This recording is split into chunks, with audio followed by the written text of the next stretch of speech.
मध्य प्रदेश के इंदौर जिले में बुजुर्गों के खिलाफ हुई कलंकित घटनाक्रम को लेकर इंदौर कांग्रेस ने मोर्चा संभालते हुए पत्रकार वार्ता का आयोजन किया।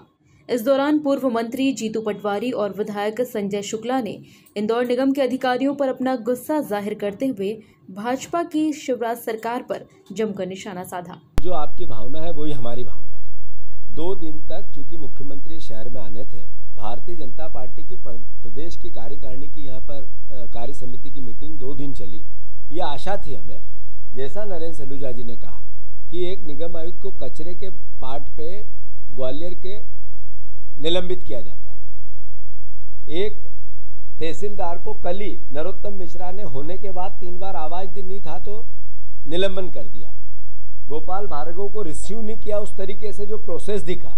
तो इतनी बड़ी घटना पर मुख्यमंत्री तो संज्ञान में लेंगे क्या? मुख्यमंत्री जी को ये सोने के अंडे देने वाले अधिकारी लगते हैं क्या? तो यहाँ पर इन पर कार्रवाई नहीं होती, क्या कारण है? और यही भावना सिर्फ ये ज्ञापन और भाषण में नहीं रह जाए, असली कार्रवाई होनी चाहिए। इसी मांग को लेकर शहर कांग्रेस कमेटी के तत्वाधान में कांग्रेस पार्टी संभाग आयुक्त के पास जा रही है। उसके बाद भी कार्रवाई प्रोसेस चलती रहेगी। और ये पार्टी का विषय नहीं है, ये इंदौर का विषय, ये आपका और हमारा विषय, ये जनता का विषय, ये इस सभ्यता का विषय है जो माँ अहिल्या ने हमें दी है। इसलिए ये आज भावना को रखने के लिए आपके बीच में इसमें 15 लोग थे, परंतु 15 में मात्र 4 लोग वहां पर रहेंगे, बाकी लोग कहाँ गायब हुए अभी तक नगर निगम द्वारा बताया नहीं गया। उसके अंदर एक जो 5 महीने पहले पवार मिल विधानसभा में रहते हैं, वो बच्चा आदमी 5 महीने पहले गायब हुआ, थाने में रिपोर्ट भी है, परंतु वो इस वीडियो रिकॉर्डिंग के अंदर मिल रहा है, हर फोटो में उसका नाम भी है, सब कुछ है, परंतु अभी 3 दिन हो गए लगातार मैं लोगों अधिकारियों से बात कर रहा हूँ, उसका पता नहीं मिल रहा है। वो इन लोगों को पूछा तो हमने कहीं छोड़ दिया उसको, मतलब वो अभी भी कहीं हो सकता है कि इनने कहाँ छोड़ा, 10 लोगों को अभी तक नहीं मालूम पड़ रहा है। और एक इसका हमारे प्रूफ है, आपके मीडिया में भी है, प्रिंट मीडिया में सब में है, परंतु उसका पता आज तक नहीं मिल रहा। अधिकारियों से लगातार मैं बात कर रहा हूँ, उसको कोई जवाब नहीं दे रहा है। कल उनके परिवार के लोगों को बुलाया गया और उनको दिखाया, एक राजनगर बोले ये आपका बेटा है, परंतु ऐसी घटना हो रही है, खुद प्रूफ दे रहे हैं, सब रिकॉर्ड होने के बावजूद नगर निगम के लोग उसको नहीं बता रहे हैं। और रेन बसेरे के अंदर हम लोग खुद गए, वहां पे देखा मात्र रेन बसेरे के अंदर 4 लोग थे। इन लोग कह रहे थे ठंड के अंदर हम लोगों ने सबको वहां बुजुर्गों को वहां भेजा जा रहा है भीख मांगने वालों को, परंतु उस रेन बसेरे के अंदर मात्र 4 लोग थे। आप मीडिया वाले प्रभाव वहां लोग थे, आपने देखा वो भिखारी लोग 4 लोग थे। उसमें से एक नेपाल का जो भिखारी था रामू, उसने 80 साल की एक माँ जिसको घर से निकाल दिया, उसको पालने के लिए लगातार मेहनत कर रहा था। उन लोगों का एक आकाश था जिसका पाँव कटा हुआ था, उसके लिए ना कोई इलाज की व्यवस्था करी, रात भर तो भूखे पड़े हुए थे। हम सवेरे भाभी और हम मिलकर वहां गए, तो उनको फूड खिलाया, जूस दिया और खाना खिलाया। ये स्थिति नगर निगम की, और बोलेंगे हमने प्राइवेटाइजेशन कर दिया, इसका पैसा अधिकारियों द्वारा खाया जाता है। और इतनी बड़ी घटना होने के बाद भी इंदौर शहर कोई कार्रवाई नहीं होती है, इसलिए हम निंदा करते हैं और कल हम सब मिलकर कमिश्नर घेराव करेंगे।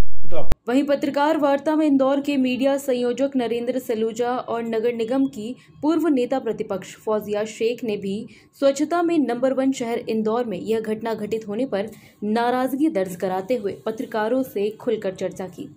और ग्वालियर के सड़कों पे कचरा फेंकने को लेकर उन्होंने वीडियो कॉन्फ्रेंसिंग में ही वहां के नगर निगम आयुक्त को तत्काल निलंबित के आदेश जारी कर दिए, लेकिन बुजुर्गों को डंपर के अंदर कचरे की तरह शिप्रा में फेंकने जा रहे थे। अभी तक नगर निगम आयुक्त पे कोई कार्रवाई नहीं हुई। तहसीलदार आवाज लगाने पे गृह मंत्री के नहीं आता है तो हाथों हाथ निलंबित की घोषणा हो जाती है, जबकि तहसीलदार कार्यक्रम में मौजूद रहता है। गोपाल भार्गव के प्रोटोकॉल में 2 PWD के अधिकारी नहीं आते तो तुरंत उन पर कार्रवाई हो जाती। इतनी बड़ी घटना हो गई देश में, पूरे विश्व में, मतलब अब तो देश नहीं है तो विश्व में भी वीडियो वायरल हो गए। शर्मसार हुआ है हमारा शहर और प्रदेश। और बड़े आश्चर्य की बात है कि जांच भी ऐसे अधिकारी को दी गई जो खुद दोषी है।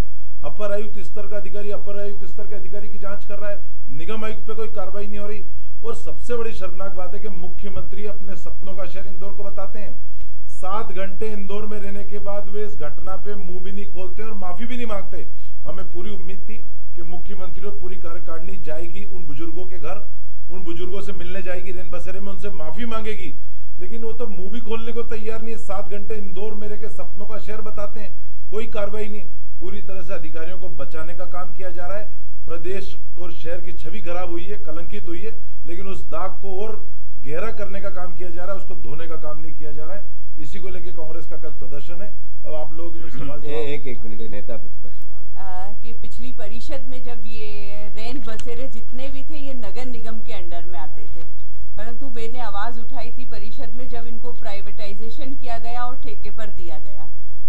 आपको आश्चर्य होगा जान के कि जब ये नगर निगम के हाथ में थे तो ये मात्र 25,000 रुपये महीने पर खर्च पे चल जाते थे।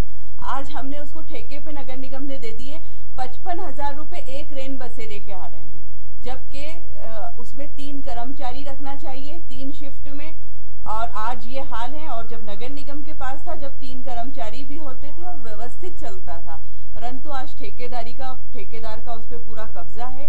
उसने सिर्फ 1 कर्मचारी रखा हुआ है, किसी को वहाँ पर एंट्री नहीं होती है, कोई व्यवस्थाएं देखता नहीं है, ताला लगा हुआ होता है।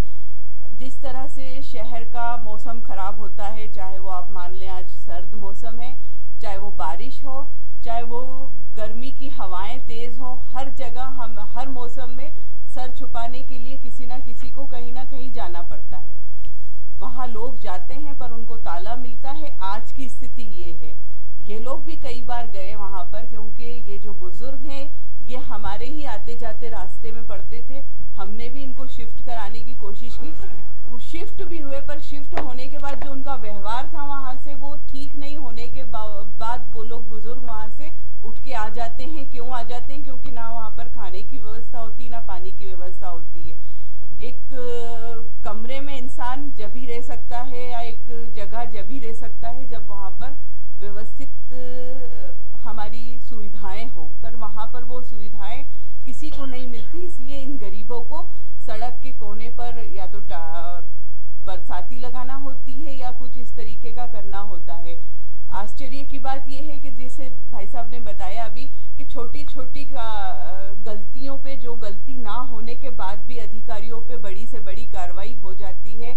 आज आत्मा हिलाने वाली जो हमारे शहर में घटना घट चुकी है, उसके बाद भी किसी की आत्मा नहीं हिली। जो सत्ता पक्ष में बैठे हैं, आप लोगों से मैं निवेदन करूंगी कि जिस तरह से ये आवाज़ आगे बढ़ाई जा रही है, तो आप जो दोषी हैं उनके नाम सामने लाकर भी आवाज़ हमारे साथ बुलंद रखें, जिससे कि इस पर कार्रवाई हो और आगे इस तरह की कभी भी बद अखलाकी हम कहेंगे या बदतमीज़ी या जो बुज़ुर्ग हैं, जो विकलांग हैं, जो बेघर हैं, जिन्हें 2 रोटी हम और आप जैसे लोग आते जाते दे देते हैं, उनके लिए अगर वीरान जंगल और सड़क अगर हम उनका घर और छोड़कर आने की नौबत आएगी तो आगे जाके इस शहर को और कलंकित किया जाएगा।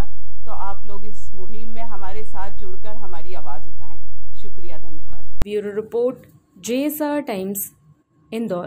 ताज़ा खबरों के लिए सब्सक्राइब करें JSR टाइम्स और साथ ही नोटिफिकेशन पाने के लिए बेल आइकन को दबाएं।